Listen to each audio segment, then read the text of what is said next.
नमस्कार दोस्तों, मैं प्रशांत आपका अपने बालाजी स्पिरिचुअल ज्ञान में स्वागत करता हूं। आशा करता हूं आप सब कुशल मंगल होंगे।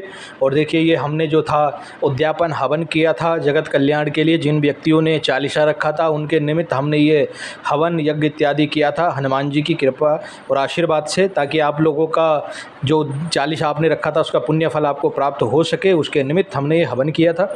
हमारे पास एक दो प्रश्न आए थे, जिसमें से एक प्रश्न ये था कि जो हनुमान जी की पूजा पाठ या भगवान की पूजा पाठ करता है उसको इतने दुख क्यों आते हैं। उसके दो रीज़न हैं, दोनों रीज़न आज आपको बता देता हूँ। पहला रीज़न समझिए कि दुख क्यों मिलते हैं। देखिए, जो भी भगवान की भक्ति करता है या भगवान की शरण में जाना चाहता है और एकनिष्ठ भाव से श्री बालाजी महाराज की या किसी भी देवी देवताओं की पूजा करता है, तो ईश्वर उसके जो बुरे कर्म हैं जो उसने पूर्व जन्म में किए होंगे या जो आज तक वो करता आया, जब तक वो प्रभु की शरण नहीं प्राप्त किया तब तक उसके भाग्य में जो बुरे कर्म का उदय हुआ, जो बुरे कर्म उसके भाग्य में जुड़े, ईश्वर उनका फल देना शुरू कर देता है, ताकि जीवन के अंतिम समय में उसको पुण्य जो कर्म है उसका फल उसको प्राप्त हो सके और जीवन का अंतिम समय वो ईश्वर भक्ति में और ईश्वर की शरण में बिताए और मरण उपरांत वो ईश्वर को प्राप्त हो और ईश्वर की शरण प्राप्त करे। इसलिए आपको जो है दुख पहले मिलते हैं जो भी भक्ति भावना करते हैं उन लोगों को।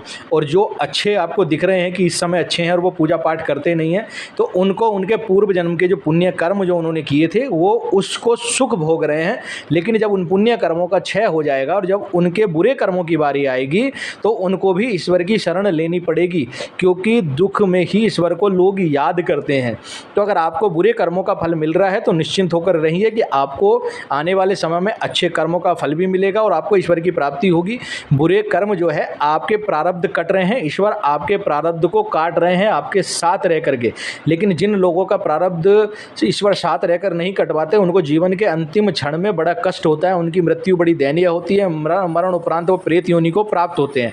तो आपको ईश्वर प्रेत योनि से बचा रहे हैं और आपको जो है अपनी शरण में ले रहे हैं। ये तो है पहला मार्ग। अब दूसरा सुनिए। और इसका दूसरा कारण यह है कि जब हम किसी ईश्वर की प्रार्थना करते हैं, साधना करते हैं और ईश्वर की शरण में जाते हैं तो ईश्वर हमें पूर्ण शुद्ध रूप से स्वीकार करते हैं। तो वो हमारी परीक्षा भी लेते हैं कि क्या ये मेरा भक्त बनने लायक है, क्या ये मेरी पूजा कर पाएगा, स्वार्थवश कर रहा है या किसी मजबूरी में कर रहा है। तो ईश्वर आपको कष्ट देते हैं ताकि आपको पका सकें। जिस प्रकार सोने के आभूषण बनाने के लिए उसको तपाना पड़ता है ना, उसी प्रकार भक्त को ग्रहण करने से पहले ईश्वर उसकी परीक्षाएँ लेता है, उनको दुख दे करके कि ये दुख की घड़ी में मुझे याद करता है या नहीं करता या बदल जाएगा। तो जो अगर ईश्वर आपको दुख दे रहे हैं तो समझ लीजिए कि वो आपकी परीक्षा ले रहे हैं, आपको परख रहे हैं कि आप कितने हद तक जाकर ईश्वर की आराधना कर सकते हो। क्या केवल सुख में याद करते हो या दुख में भी याद करोगे? क्योंकि जो दुख में याद करता है ईश्वर को वही सच्चा भक्त कहलाता है। क्योंकि ज़रूरत पड़ने पर तो गधे को लोग बाप बना ही लेते हैं ना। अगर ईश्वर आपके परेशानी दे रहे हैं, अगर आपको कष्ट दे रहे हैं तो समझिए आप ईश्वर के प्रिय।